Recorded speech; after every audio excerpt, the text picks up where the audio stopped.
The Shulchan Aruch in Siman Mem Vav tells us the halachos of Birchos Hashachar. The Mishnah Berurah telling us why we have these brachos of Birchos Hashachar. I'm talking now about the 15 brachos. I'm not talking about Birchos HaTorah or Asher Yatzar. The Mishnah Berurah discussing why we have these brachos. The Mishnah Berurah says, "Kol brachos ha'elu hu mishum da aser lo la'adam lihanos min ha'olam hazeh b'li bracha." It's also to be nene. It's also to derive any benefit from this world without making a bracha on it. V'chol ha'nene min ha'olam hazeh b'li bracha kilu ma'al. Anybody who benefits from this world without making a bracha, it's as if it was me'ilah.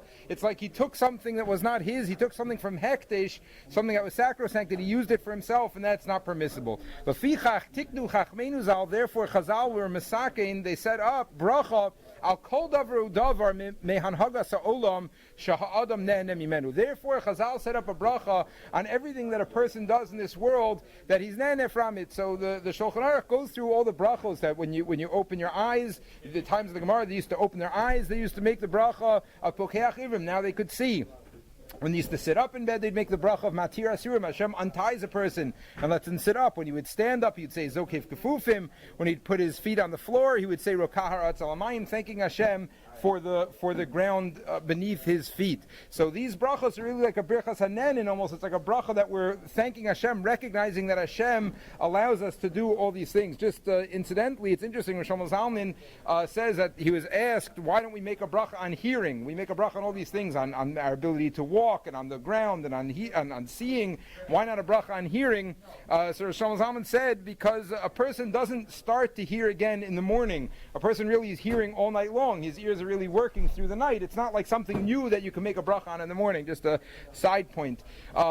Additionally, there's a discussion in the poskim, if somebody's not chayiv in the bracha, let's say Rahman al a person who can't see, so he should still make the bracha of pokeach ivrim because he benefits from those who could see. Rav Chaim Vital puts a little bit more of a nister slant on it. He says, Levarcha b'chol yom, afal pishlo nechayiv hu bahem, even though that person himself is not chayiv in the bracha, lefi shekulam heim ramazim niflayim al oros elyonim.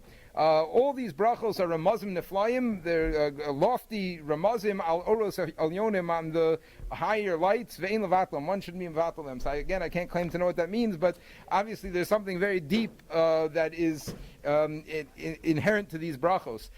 Just interesting in terms of the nusach of the bracha of Chaim Friedlander, Zatzal points out that the brachos are written b'lashon hoveh. They're written in a present lashon. Pokeach ivrim. Hashem now is opening the eyes of the blind. So he says, Lo rak Hashem yisbarach bara la'adam einayim. It's not pshat. It's not just that Hashem created eyes for a person. And from then on the eyes continue to see in a natural way.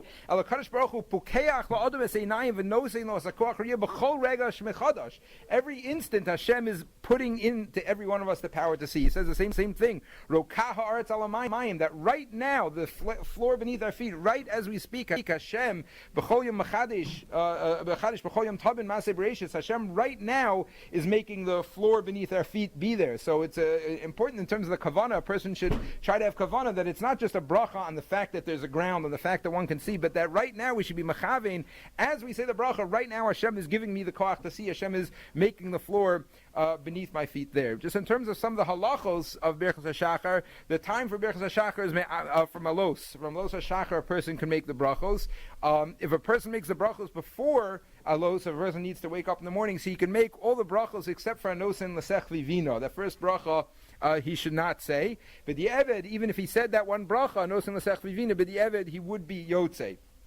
A person should make the brachos prior to saying Psukei de Zimra, L'chatchila. Rosh Zalman says, even if this would mean that it'll push off his ability to begin Psukei de Zimra, he'll have to skip within Psukei de Zimra a little bit. A person should rather say the brachos before Psukei de Zimra rather than say the complete Psukei de Zimra and say the brachos afterwards. So a person should try to say them before, even if it means they'll skip. But a person should not be mafsik. If they've already begun Psukei de Zimra, they should not stop to say the brachos. Likewise, if somebody forgot and they started Psukei de Zimra bracha without saying the brachos, a person can say them after davening.